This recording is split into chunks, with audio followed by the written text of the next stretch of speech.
हैं सुल्तानपुर शहर में और हमारे साथ एक ऐसी शख्सियत मौजूद है जो किसी पहचान की मोहताज नहीं है। नाम तो इनका है वरुण मिश्रा, लेकिन हम इनको कहेंगे संघर्ष मिश्रा। संघर्ष मिश्रा इसलिए कहेंगे कि इनके आदरणीय दादाजी वो जो है स्वतंत्रता संग्राम सेनानी में बहुत कुछ किए थे। उस मुद्दे पे भी हम इनसे बात करेंगे। वरुण जी, स्वागत है आपका। बहुत बहुत धन्यवाद आपका। वरुण जी, ढेर सारे मुद्दों पे हमको आपसे बात करनी है, हमने लिस्ट तैयार करके रखी है। सबसे पहले हम अपने जिले से मुद्दा उठाएंगे, सुल्तानपुर शहर से। ठीक। शहर में जाम बहुत भयानक चल रहा है। लोग अगर कहीं जा रहे हैं आ रहे हैं तो घंटों जाम में मशक्कत कर रहे हैं। क्या कुछ कहेंगे आप? देखिए, पता नहीं क्यों सुल्तानपुर का प्रशासन इस बात पर ध्यान नहीं देता और हमारे जो चेयरमैन साहब है उन्होंने भी अपने घोषणा पत्र में बाकायदा ये वादा किया था कि सुल्तानपुर शहर को जाम से मुक्त करेंगे। लेकिन मैं देख रहा हूँ कि पिछले जब से बाईपास का ब्रिज गड़बड़ हुआ है तब से शहर में बहुत ज्यादा समस्याओं में बाढ़ आ गई है। आपका 1 मिनट का समय लेंगे। जो ब्रिज बना ये बहुत जल्दी बना, शायद करीब कितने साल हुए होंगे? 7-8 साल हुए होंगे। हाँ, 7-8 साल के दरमियान में करीब 7-8 बार ये पुल क्षतिग्रस्त हो चुका। और ये क्यों हुआ, कैसे हुआ? आप अपनी प्रतिक्रिया इस पे दीजिए पहले। देखिए, ऐसा है, भारतीय जनता पार्टी की सरकार में कोई भी काम, चाहे हाईवे बना हो, आपके सामने से ही गुजरा है, आप देख लीजिए। आपको यहाँ से बनारस जाना हो तो आपको लगेगा कि आप कहाँ सफर कर रहे हैं। यही हाल पूर्वांचल एक्सप्रेसवे का है। पूर्वांचल एक्सप्रेसवे बना और मुझे लगता है कि हजारों लोगों ने सड़क के गलत निर्माण के कारण, उसका एलाइनमेंट ही गड़बड़ है, इस वजह से इतने हादसे हो चुके। मुझे लगता है 1000 से ज्यादा लोग मर चुके हैं, अभी बने उसको 2-3 साल से भी ज्यादा नहीं हुआ है। तो भारतीय जनता पार्टी की सरकार में बने निर्माण में और पुरानी सरकारों के कार्यकाल में जो निर्माण होते थे उनमें जमीन आसमान का अंतर। उसका कारण ये है कि सबसे पहले भ्रष्टाचार शुरू होता है ऊपर से, जहां से योजना बन के आती है। उसके बाद फिर नीचे आता है तो जिला स्तर पर भ्रष्टाचार होता है। उसके नीचे आता है विधायकगण को कमीशन चाहिए। उसके नीचे आइए तो उनसे जो नीचे मंडल कमंडल फलाने प्रभारी, उनको भी चाहिए कुछ ना कुछ। भारतीय जनता पार्टी के कार्यकाल में जितने भी निर्माण हुए हैं, मैं बहुत दावे से कह सकता हूं, अगर सबकी टेक्निकल जांच आज करा दी जाए तो मुझे लगता है कि 80% निर्माण कार्य जो है वो घटिया माने जाएंगे। 1 मिनट हम आपका समय लेंगे। आपने काफी दिनों से नगर पालिका के लिए बहुत कुछ संघर्ष किया। 1 मिनट में अपनी बात पूरी कर दूं। उस ब्रिज पर आपने चूंकि चर्चा करी है तो मैं आपको याद दिलाना चाहता हूँ, डॉक्टर AK सिंह के हॉस्पिटल के पास गोमती नदी पर बना हुआ जो सबसे पुराना पुल है, जिसका हम आज इस्तेमाल करते हैं, मोहित अहमद जी मंत्री थे, उनके समय में बना था। राजीव गांधी जी की देखरेख में वो पुल बना था और तब बना था जब 12 पहिया वाले ट्रक और 14 पहिया वाले ट्रक इजाद नहीं हुए थे, मार्केट में आए नहीं थे। उस पुल की तुलना और टाटिया नगर में जो इनकी सरकारों में पुल बने, 9 बार उसका पुनर्निर्माण हो चुका है।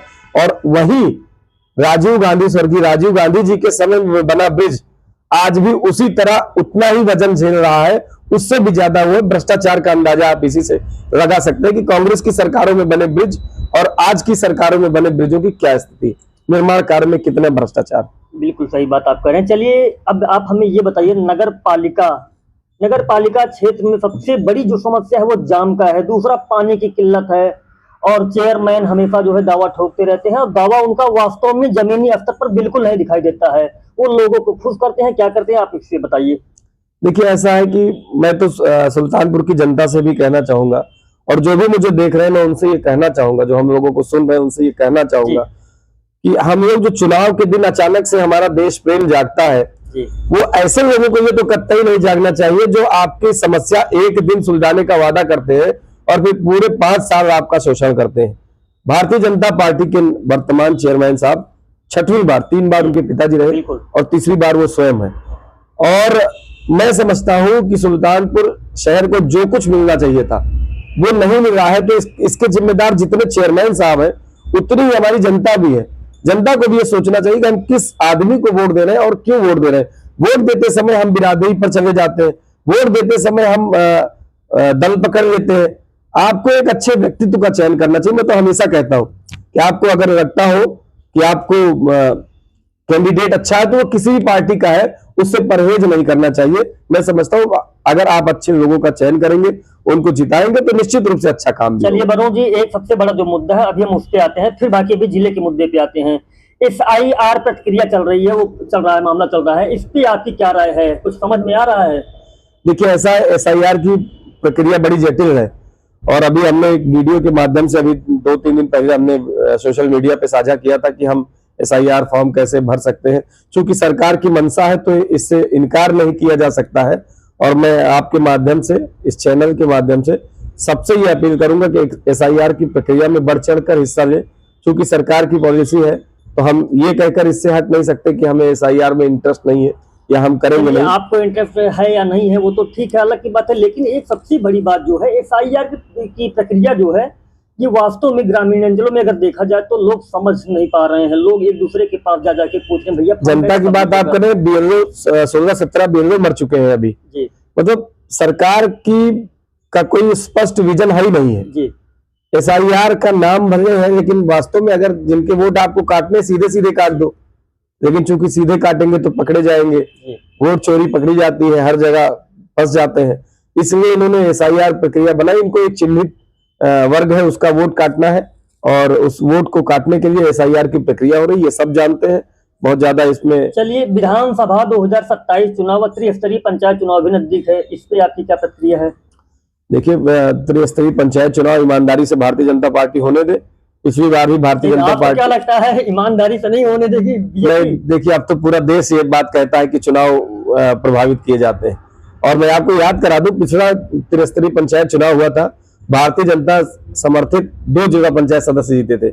45 जिला पंचायत सदस्य हमारे यहाँ चुन के आते हैं, 2 सदस्य मात्र जीते थे, और जिला पंचायत अध्यक्ष किसका बना था, कौन से दल का? भारतीय जनता पार्टी का। तो सब जानते हैं, ये तो मतलब जग जाहिर है कि भारतीय जनता पार्टी क्या करती है। सत्ता जिसकी रहती है उसी का सब कुछ होता है, इस पे आपकी क्या प्रतिक्रिया है? तो हम तो देख भी रहे हैं, सत्ता जिसकी है उसी का सब कुछ है। और पहले तो आवाज उठाते थे, अब किसी पत्रकार में हिम्मत नहीं कोई इनके खिलाफ बोल दे, किसी संस्थान की हिम्मत नहीं इनके खिलाफ खबर दिखा दे, किसी अखबार में हमने तो नहीं सुना कि कोई भ्रष्टाचार उजागर हुआ हो। बहुत दिन हो गया। मुझे तो लगता है कि अगर शासन और सत्ता का हिटलर शाही सही किसी ने की है तो भारतीय जनता पार्टी ने। अच्छा, एक चीज वरुण जी ये बताइए, विपक्ष लगातार SIR न होने देने का दावा कर रहा है, और पीडीए परिवार जो जिसको कहते हैं, और उसमें मुख्य रूप से अखिलेश यादव जी हैं, वो भी कह रहे हैं, इस पे आपकी क्या राय है? नहीं, मैंने कहीं नहीं देखा कि अखिलेश यादव जी ने ये कहा हो कि SIR न होने। नहीं, उन्होंने 3 महीने का समय मांगा है। वो संतुष्ट है या नहीं संतुष्ट है? 3 महीने का समय मांगा है, निर्वाचन आयोग से कहा है कि 3 महीने का समय और बढ़ा दीजिए। तो अगर कोई मुख्य विपक्षी दल इस तरह की बात करता है तो चुनाव आयोग को ये सब बातें संज्ञान में लेनी चाहिए। आपकी पवित्रता पर कोई सवाल क्यों उठाए? अगर कोई आपसे समय मांग रहा है तो आपको समय देना चाहिए। चुनाव आयोग को भी इन चीजों को गंभीरता से लेना चाहिए। अगर कोई विपक्ष का नेता ये कह रहा है, बड़ा नेता, बड़ी पार्टी के लोग जो आपके मुख्य विपक्षी दल है, अगर वो कहते हैं कि हमें समय चाहिए, हम इसकी प्रक्रिया को समझना चाहते हैं, किस तरह आप इस प्रक्रिया को आगे बढ़ाएंगे हम जानना चाहते हैं, तो कोई बुराई नहीं है। चुनाव आयोग को संज्ञान लेना चाहिए। बताइए, आज अयोध्या में एक कार्यक्रम है, शायद आपको भी जानकारी होगी जी, और ये PM मोदी के अयोध्या वाले कार्यक्रम में अयोध्या के ही सांसद को निमंत्रण नहीं मिला। अच्छा, इस पे आप क्या कहेंगे? नहीं मिला, निमंत्रण नहीं मिला? नहीं मिला। अच्छा, मुझे तो जानकारी नहीं थी। नहीं मिला, आप ही के माध्यम से मुझे पता चल रहा है। मैं डंके की चोट पे ये चीज कह सकता हूँ, नहीं मिला है। अच्छा जी, इस पर वो दुखी भी थे और अपनी जो है बातें भी रखी मीडिया के सामने और सोशल मीडिया प्लेटफॉर्म पे। इस पे आपकी क्या प्रक्रिया रहा है? ऐसा होना चाहिए या नहीं होना चाहिए? नहीं, देखिए, मैं तो मानता हूँ कि वो भगवान का कार्यक्रम है। भारतीय जनता पार्टी को उसे अपना व्यक्तिगत कार्यक्रम नहीं बनाना चाहिए।